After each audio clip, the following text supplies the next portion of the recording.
Your car has been totaled, but guess what? The bank still wants their money. In Texas, this happens all the time.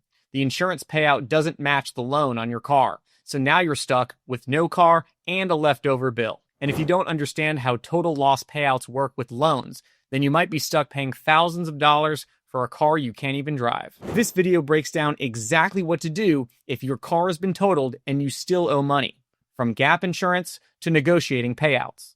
What happens when your car is totaled but you still owe money? Hi, I'm personal injury attorney Max the Axe, the gold standard in personal injury, and this situation happens a lot more than you think. Let's jump into it. Number 1, confirm if your car is legally totaled in Texas. First things first, don't assume that your car is totaled if it won't drive or if it looks really bad on the outside. In Texas, a car is considered totaled when the salvage value plus the amount that it costs to fix the car is greater than what the car was worth before the crash. This is called a total loss. Let's take an example. Let's say that your car was worth $20,000 before the crash. If the cost of the repairs plus what you can make selling it for junk is greater than $20,000, then the insurance company will consider it a total loss. Usually, insurance adjusters do the math pretty fast, but don't just take their word for it. Ask them for the numbers, and if something feels wrong, you can challenge that value. A Texas client of mine had a 2021 Ford F-150 that got rear-ended on I-35 near Waco. The insurance company told him that the car was totaled and that the total value was $17,000. However, after we pulled some local dealership listings and compared similar prices, we showed that to the insurance company and they eventually increased their offer by over $3,000. So sometimes it always pays to double-check the math. 2, find out how much you still owe on that loan. Next, contact your lender or check your online portal to see exactly how much you owe on the car. It's not always your last monthly statement that shows the payoff amount, because interest keeps accruing even after last month's statement. Getting the exact number from them is key, because you need to know if your insurance check is going to cover it.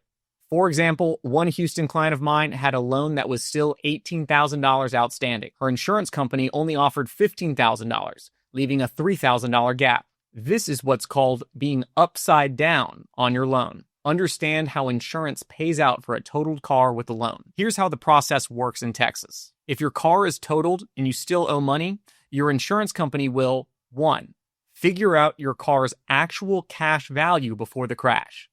They will subtract your deductible, and then they'll send that check straight to your lender to pay off all or part of the loan. If there's anything left after your loan is paid, then you will be getting that money. But if the check doesn't pay off the entire loan, you're still stuck with paying what remains, even if you don't have a car to drive. And that can be a rude awakening when dealing with the insurance company. Let's look at another example. Suppose that your car's actual cash value is $12,000. Your deductible is $1,000, but you owe $14,000 on the loan. The insurance company will send $11,000 to your lender. That's the actual cash value minus the deductible. If you have a gap between the insurance payout and what's left on the loan, that gap is your responsibility. The lender expects you to pay this, and yes, they can even take you to court over this amount. 4, what if you're upside down on your car loan? This is where things get tricky for a lot of people. Being upside down means owing more money than what the car is worth. This often happens with new cars that depreciate quickly,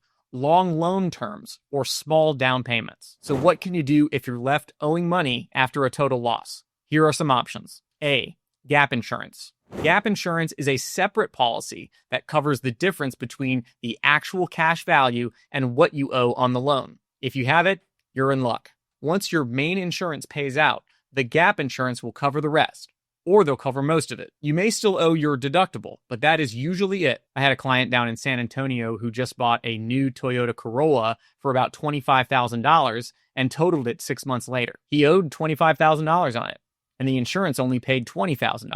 Thankfully, he had gap insurance, so he didn't have to pay the $5,000 out of pocket. Always check your loan or lease documents first. You may actually already have gap insurance, especially if you financed it through the dealer. B, no gap insurance? Here's what to do. If you don't have gap insurance, you are still responsible for the leftover balance. Your lender will expect you to pay this, and this can lead to bad credit or collections. This is when people often panic, but there are still options for you to try. First, try negotiating with your lender. Sometimes, if the gap is small, you can negotiate a payment plan, or in rare cases, negotiate the entire settlement amount. 2. Talk to your attorney. If another driver was responsible for the accident, then their insurance should cover your losses. This includes the loan balance through a property damage claim. You shouldn't have to pay your deductible if someone else is at fault. Consider financial counseling. If the gap is so high that it threatens your finances, a nonprofit credit counselor in Texas might help come up with a manageable payment plan so you're not digging a deeper hole. 5. How to maximize your insurance payout. The insurance company's first offer is not always their best. First, document everything. The more you can show about your car's condition and value, the better. Take recent photos, pull maintenance records, and gather evidence of any upgrades, like new tires or a high-end stereo. 2. Research market value. Look up what similar cars are selling for in your area. Websites like Kelley Blue Book, Edmunds, or even local dealership listings can give you ammo for negotiation. In Texas, try to use real prices from nearby cities, because prices can vary between Austin to Dallas to Houston to Amarillo. Challenge the valuation. If you think their value is too low, speak up, show them your evidence, and ask for a higher payout. Don't be afraid to push back. Insurance adjusters are used to it. One of my clients up in Dallas had a Honda Accord with perfect maintenance records, never been in a previous crash. The insurance company originally offered $8,200 for the car, but after we sent recent service receipts as well as local listings showing similar cars are worth $10,000, they increased their offer by $1,500. 6. What happens to your loan after the car is totaled? After the lender gets paid, either in full or partially, your loan is either closed or you have to keep paying the remaining balance. But remember, you won't have a car, so you may need to figure out new transportation, and you might have to take out another loan for a replacement. If you choose to buy a car right away, Texas law allows you to roll your old loan into your new loan. But be cautious. This can quickly put you upside down once again. Always look at your budget, and try not to dig that hole any deeper. 7.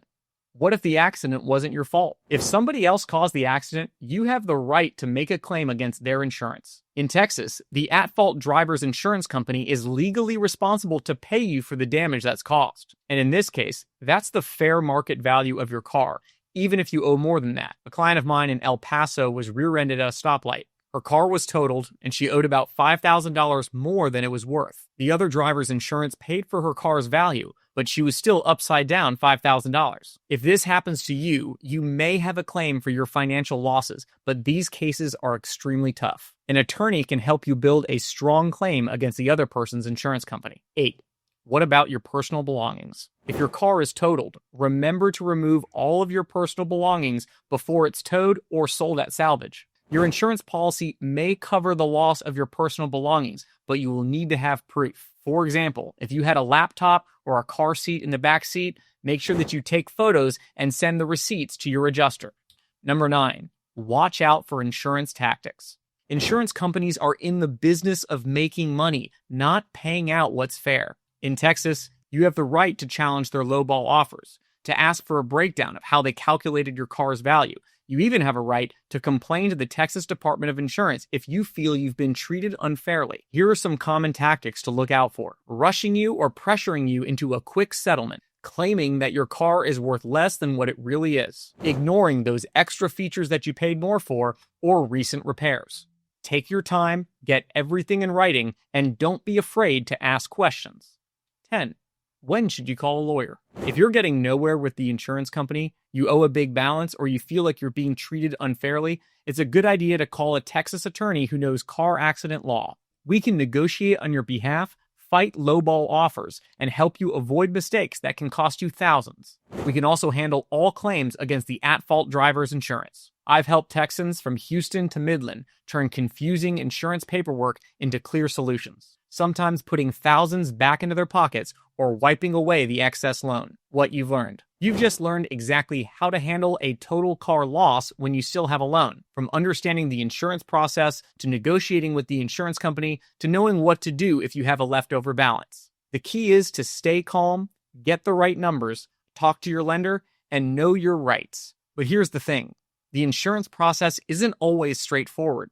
There are deadlines, traps, and tricky forms, and one wrong move could cost you your entire case later on. That's why you can't miss our next video. How does a car accident claims process work? In that video, I will walk you through every step of what happens after a crash, so you don't lose out on money or get stuck with a bad deal. Trust me, watching this video will save you headaches and possibly thousands down the road. I'll see you over there at the other video.